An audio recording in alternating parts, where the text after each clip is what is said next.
Moscow. In a major escalation of the war in Ukraine, Russian President Vladimir Putin raised the threat of a nuclear response in the conflict in Ukraine and ordered the country's reservists to mobilize, as Moscow seeks to buttress his army's flagging manpower and regain the offensive following stinging losses on the battlefield.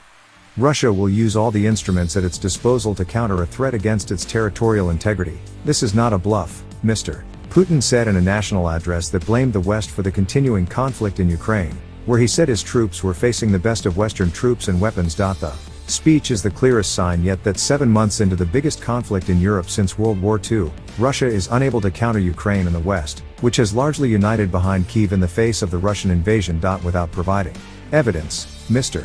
Putin said top officials at the North Atlantic Treaty Organization had said that it would be acceptable to carry out nuclear strikes on Russia. He also blamed Ukraine for strikes against the nuclear power plant in the Zaporizhia region, which has been occupied by Russian troops since near the start of the war. To those who allow themselves such statements, I would like to remind them, Russia also has many types of weapons of destruction, the components of which in some cases are more modern than those of the countries of NATO, said Mr. Putin. In his speech, Mr. Putin cast the mobilization as a response to what he called a decades-long Western plot to break up Russia. He repeated false accusations that the West had stirred rebellion inside the country's borders, armed terrorist rebels in the Muslim-dominated South, arranged a coup in Ukraine in 2014, and turned Ukraine into an anti-Russian bridgehead, turning the Ukrainians themselves into cannon fodder.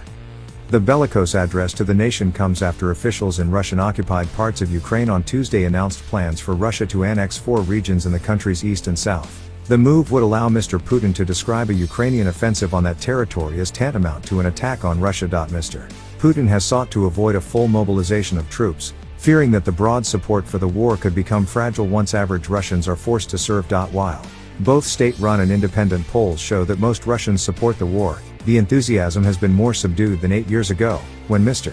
Putin ignited the conflict with Ukraine by seizing the southern peninsula of Crimea and announcing its annexation to great fanfare in a Kremlin ceremony. In its mobilization efforts, the Kremlin has so far taken a calibrated approach, avoiding a widespread call-up that would be a shock to Russian society. In his 15-minute speech, Mr. Putin stressed that he was ordering only a partial mobilization of troops by calling up active reservists and specialists whose military experience was needed to support what the Kremlin still calls a special operation in Ukraine. But speaking on state television shortly after Mr. Putin, Defense Minister Sergei Shoigu appeared to prime the Russian population for a protracted war. "I cannot help but emphasize that today we are at war not only with Ukraine and the Ukrainian army, but with the collective West," Mr. Shoigu said. He said the draft would amount to 300,000 reservists who would be deployed to help secure the territories Russia is occupying. Mr. Shoigu also gave the Defense Ministry's first accounting of its losses in Ukraine since March, saying that 5,937 Russian troops had died in battle.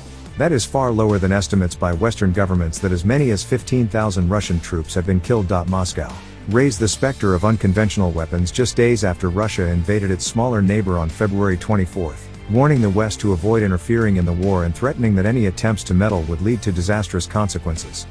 The references to nuclear weapons in Wednesday's speech could be saber-rattling or a signal that the losses in Ukraine justify a nuclear response. "All our weapons systems, including the nuclear triad, are fulfilling their tasks," said Mr.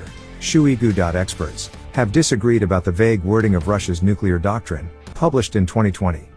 While Russia has said it would use the weapons if its very existence were under threat, many experts say nuclear weapons could be used to end a conventional war on Moscow's terms. On Tuesday, Russian-controlled parts of the Donetsk, Luhansk, Kherson and Zaporizhia regions of Ukraine said they would hold 3-day votes on joining Russia starting Friday, Moscow's latest effort to consolidate its hold on territory it took months to capture but now risks losing to Ukraine's forces. Earlier this month, Ukraine launched a counteroffensive in the country's northeast that saw its forces retake some 10% of territory that Moscow had spent lives and resources over months to seize. The Ukrainians' lightning-quick advance came as a shock to Mr. Putin, according to analysts, leaving him searching for a firm response. Mr.